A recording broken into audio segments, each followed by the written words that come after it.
Hi guys, I got another video. Surprise, surprise, surprise, huh?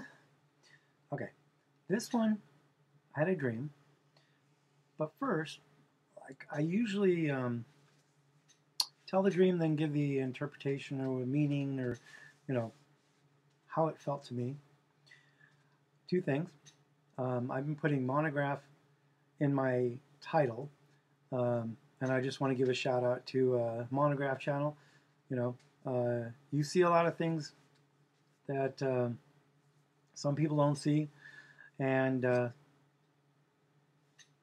glad that you are willing to speak up and speak freely. So, what this dream was about, sorry, the church is playing in the world and entertaining demons and the doctrines of demons. And it's time to clean house and get right with the Lord, to seek Yeshua, to love God with all your heart, your mind, your soul, and your body, and love your neighbors yourself. That's kind of the what I got out of this dream. And as usual, I'm kind of sitting on it, and it's like, no, I've got to talk about it. So this dream, I had an apartment building. It was a new apartment, and the layout of the building, if you look overhead, it was a U shape like this. Okay, pool in the middle and parking all around it. And wasn't super fancy apartment, but it wasn't a dump either. And according, like the shape is here and here. Okay, it was in the corner. The apartment was on the corner on the bottom floor, and it was pretty large. And I remember when I walk in the door and you look to the right, big open living room. And there was a bunch of not boxes, but pelican cases, which are like hard. They use them in the movies for moving equipment and other stuff like that. They're hard shell. They're locked. They're watertight, airtight. Sturdy, aircraft approved, large cases, and they're all stacked on the row where the window was that goes out. And I remember looking into the living room, then you turn to the left, there was a bedroom there. And then there was another wall that faced opposite of the long, open living room. And it was a pretty tall room, say 40 by 20 or something like that, And so where the one bedroom is, and then the back wall, and then there was a hallway to a bathroom, and then just to the left of that was you walk into the kitchen. And I mean, I can see this stuff in my head. It's like, okay, you walk in the kitchen, all the stoves are off to the right, and there's a little closet or whatever where the laundry machine was, washing machine, dryer, the kitchen, the stove, everything else, refrigerator. Then off to the left, there was a dining room, all one big room, and then there was a door off to the side where the dining room was. That was the back bedroom. Okay, and the back bedroom had a bathroom. So it was basically a 2-bedroom, 1.5 bath or 2 baths, So I'm in there. And I go in the back bedroom, and I had some friends there. They were looking on a laptop, and they were chit-chatting and stuff. Oh, okay. I walk back out into the living room. There's a guy sitting there. And he was Hispanic. He had an orange type of jacket or shirt on, and he was sitting there and like, hey, what are you doing in the apartment? He's like, oh, I live here. And I'm like, I just moved in. You can't be here, right? He goes, oh, I have a lease. So he shows me this lease, and it looked kind of funky, whatever. And I'm like, what? I said, let me make a copy of this. Take it to the back bedroom, have my friends look at it, and they're like, well, it kind of looks legit, but I don't think it's real. I said, well, can you scan it in and just make a copy so we have a copy of whatever, and I can talk to the manager? I'm like, okay. I walk back out. This guy has this huge case next to the wall, and he's pulling out firearms and stuff, shotguns and handguns, all this other stuff. I'm like, dude, no. You got to go, right? He's like, no, I'm not leaving, you know. So I go into the kitchen, and in the kitchen area, there's more suitcases and other stuff in there. I'm like, okay, this guy's like moving in, whatever. The back bedroom's got more stuff in there. I'm like, so it's just kind of moving in, right? I walk back out to the living room. 2 more guys are there.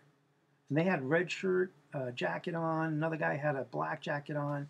You know, I'm like, oh yeah, we all live here. I'm like, I don't think so.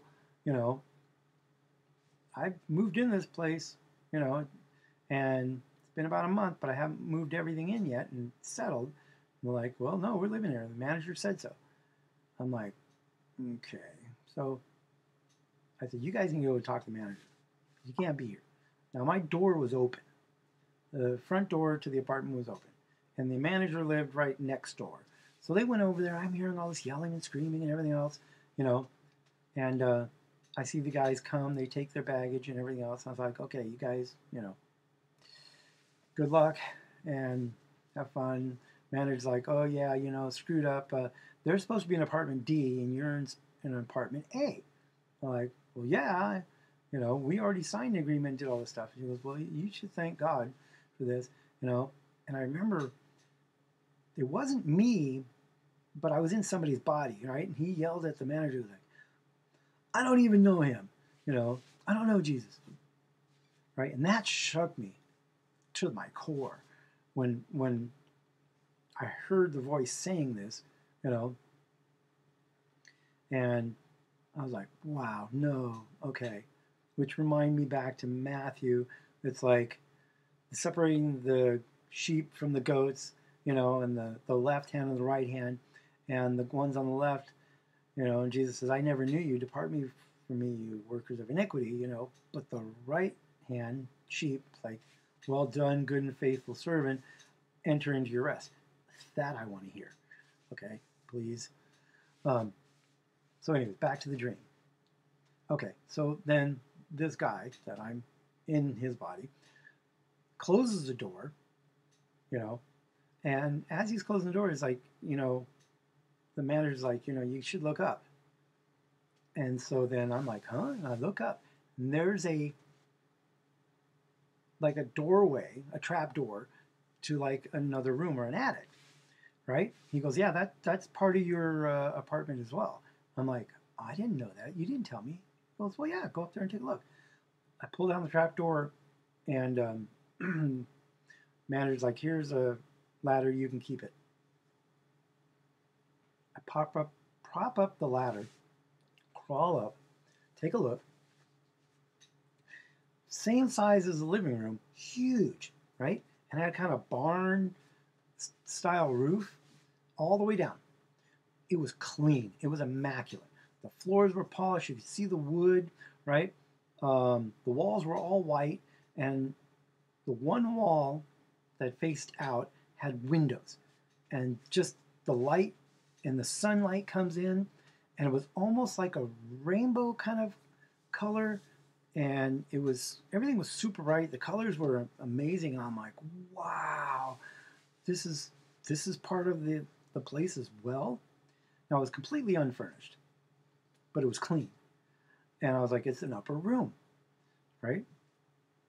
In my studies, you know, I'm going through Mark chapter 14, and you go to chapter 14, verse 13, and he says, to 2 of his disciples, he said, go into the city, and the man will meet you carrying a pitcher of water. Follow him. And I'm like, pitcher of water? Immediately I thought of the constellation. I'm like, Waterbearer? What's the name of that constellation? I had to look up Aquarius. Okay? And I'm like, this is a timing thing. I don't know what it means, but I know it's part of the apartment dream thing. Okay, so it goes on. So wherever he goes in, right, the constellation in a certain area, right, say to the master of the house, the teacher says, where is the guest room in which I may eat the Passover with my disciples?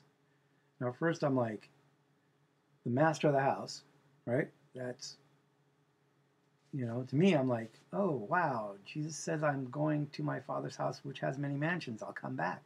I'm preparing a place for you. And then it's like they call him teacher. And I think that's important too, in a guest room. And it's during Passover, because in 2 days, the Passover happens, which I think the 2 days is important, and the 2 disciples being sent out is important during the time of the Waterbearer, and he goes into an upper room. Well, Jesus revealed himself twice. There's another 2, right, to the disciples in the upper room, and the door was locked. You know, so in Mark 14, chapter 14, verse 15, then I will show you in large upper room, and that was in the dream, right? But this one is furnished and prepared. There, make ready for us. So part of the final explanation of this dream is that those squatters that were in the apartment were demons. Okay, they were uninvited, but the door was open, right? The portals were open, and I left the door open foolishly, and they were there. But the manager, well, that could be Holy Spirit, Yeshua, Jesus, Father God, saying, nope, you got to go, right? So the whole point of this is that the cases in the living room, not necessarily packing to move in, but ready to leave. Doors and portals have to be closed. You have to kick out the demons and unclean spirits. And when I think it was might have been somebody brought someone to the disciples. They tried to kick out the demon and they wouldn't leave. And the disciple says, we couldn't do it. And Jesus says, well, this kind can only be evicted or kicked out or cast out by fasting and prayer. So what does this mean? The church needs to get out of the world, fasting, prayer, kick out the demons, right? And get right, because there's access through a ladder up into the upper room. Now the ladder was not not aluminum, but it looked like silver. It was shiny like silver, you know. And in the tabernacle, in the tent that Moses did, or whatever, they had silver sockets, and the poles of wood held into the silver sockets, right? Silver, salvation, and the wood, the cross. So seek Jesus. Now is the time. We're still under grace. Before the judgment comes, pray you're counted worthy to escape his wrath and to stand before the Holy One. Yeshua, Jesus is the way, the truth, and the life. No other name given under heaven by which a man may be saved. We are chosen by God before the foundation of the world. Our name's written in the book of life. Okay? So, love you guys. See you in the next video.